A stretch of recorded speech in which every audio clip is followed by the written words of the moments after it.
जय हिंद दोस्तों। स्वागत है आपका हमारे YouTube चैनल 92 एजू पर।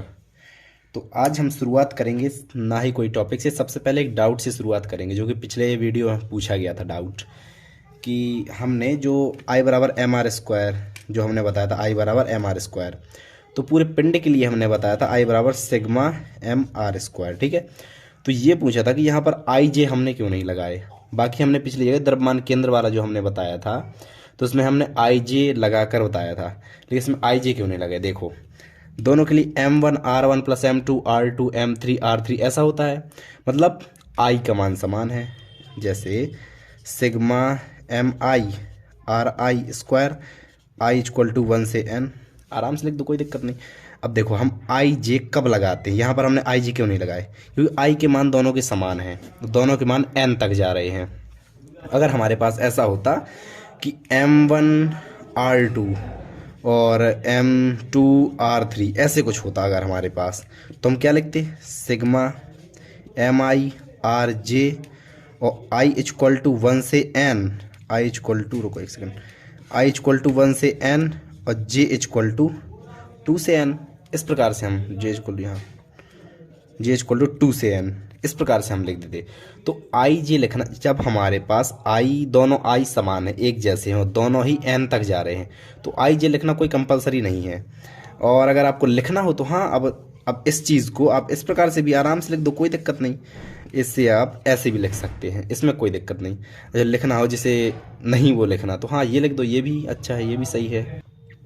तो ये हमारा क्वेश्चन दीदी द्वारा बहुत अच्छा क्वेश्चन पूछा गया, थैंक्स। और अगर आपको समझ में आ जाए तो आप कमेंट्स में बता दीजिए। आई होप कि आपको ये समझ में आ जाएगा। तो चलिए आज का जो हमारा टॉपिक है, मेन टॉपिक, उसे शुरू करते हैं। हाँ, तो आज का हमारा टॉपिक है रॉकेट नोदन। रॉकेट नोदन मतलब रॉकेट जो गति करती है ऊपर की ओर, किस प्रकार से गति करती है, उसका सिद्धांत है पूरा। तो ये हमारी रॉकेट प्रदर्शित है, मैंने पहले से बना ली है।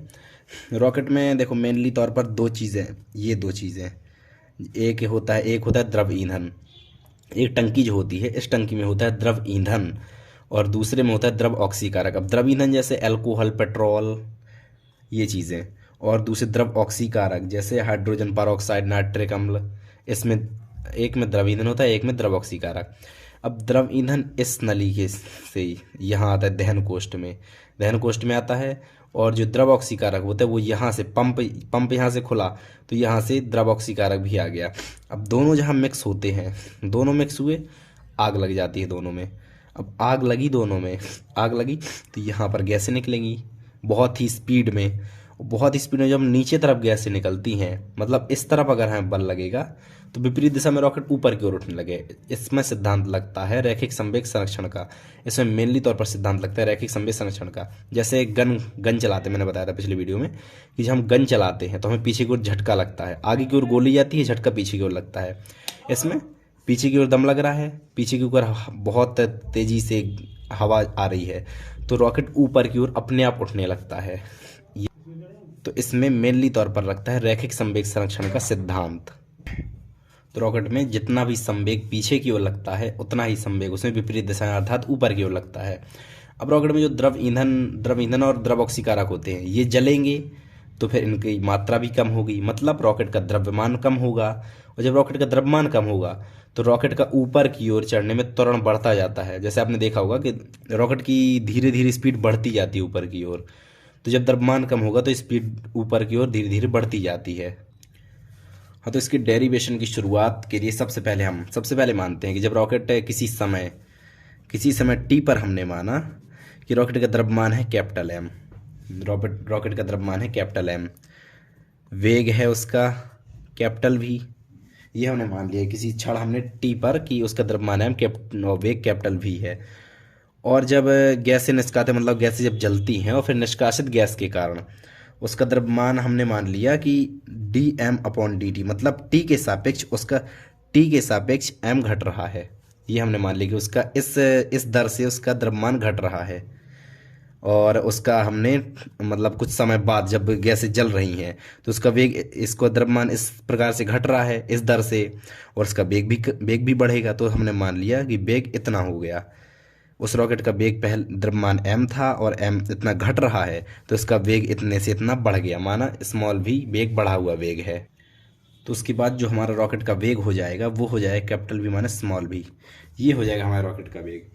अब देखो रॉकेट को प्रति सेकंड दिया गया संवेग। सबसे पहले इसका हमें कुल मिलाकर हमें ये निकालना है कि रॉकेट की गति कितनी होगी, बस मतलब रॉकेट का वेग निकालना है, वी का मान, बस इतना सुन लो।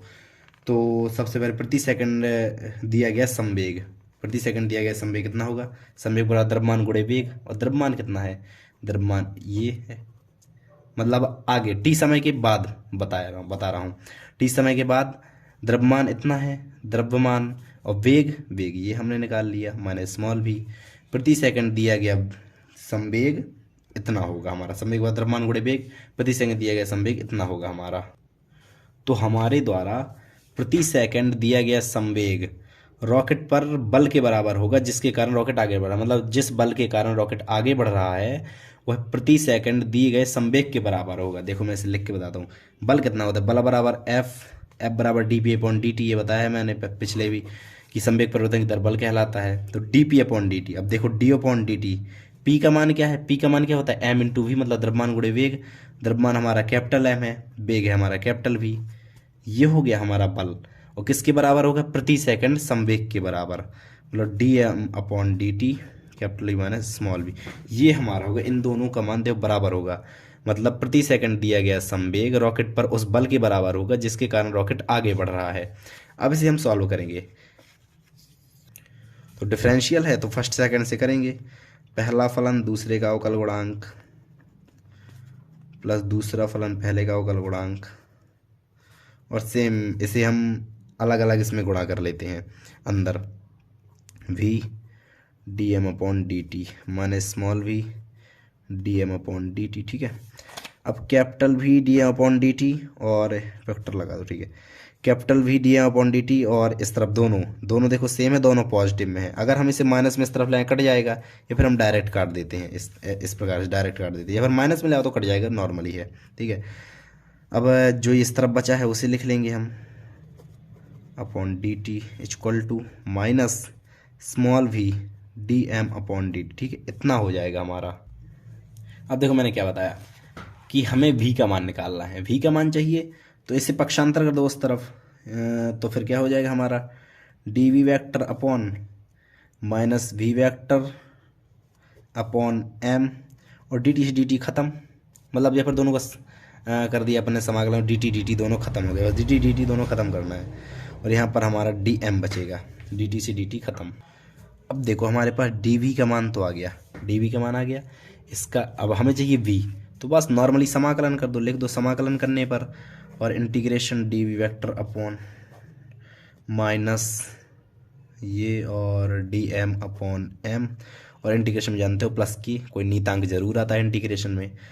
अब देखो इसका इंटीग्रेशन कैसे करेंगे, इसका तो हो जाएगा नॉर्मली वी वैक्टर। ठीक है, और यहाँ पर माइनस वी, ये हमारा निकल आएगा बाहर, और 1 upon m d m, 1 upon क्या हो जाएगा, 1 अपॉन एम का लॉग एम हो जाएगा।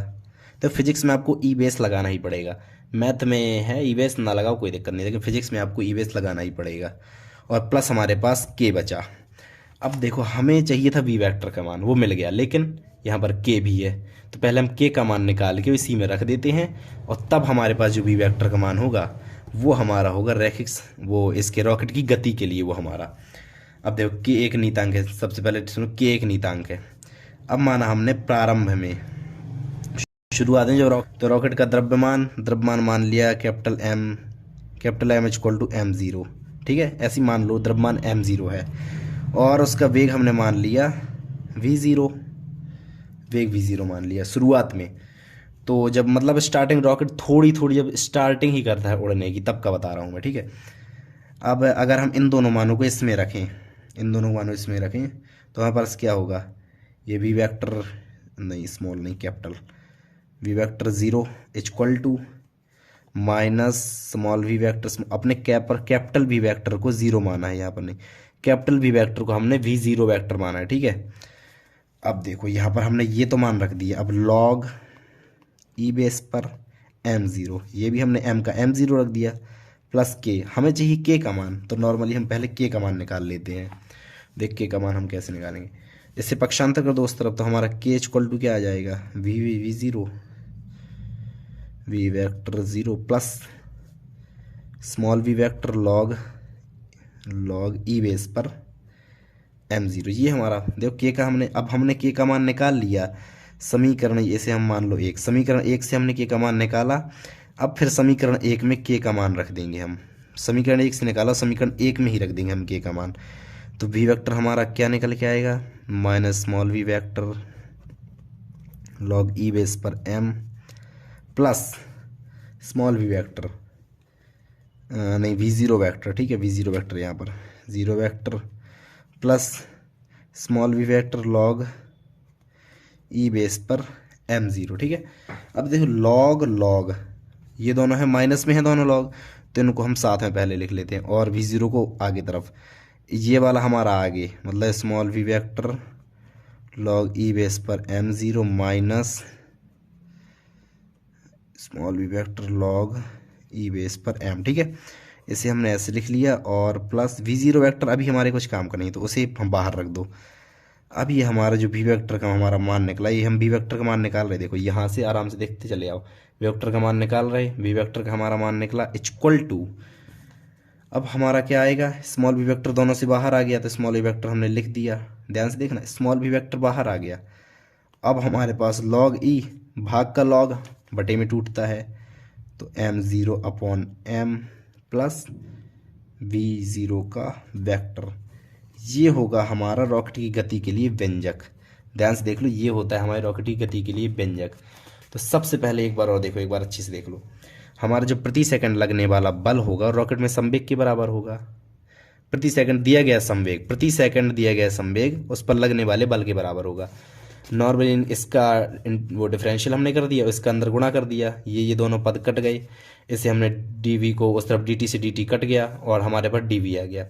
इसका समाकलन कर दिया हमने, समाकलन किया, k निकला और k का मान हमने इसी समीकरण से, k का मान हमें प्रारंभिक वाली स्थिति लगा के इसी समीकरण से k का मान हमने इसी में रख दिया। देखो इसी समीकरण हमने k का मान निकाला यहाँ पर और इसी समीकरण में हमने यहाँ पर ये आगे उठाकर रख दिया। बस लॉग को माइनस में करके लॉग को प्लस में वो बटे में तोड़ दिया, बस हो गया। ये बड़ा ही सिंपल टॉपिक है, बस थोड़ी शुरुआत में बस समझने वाली चीज़ है इसमें।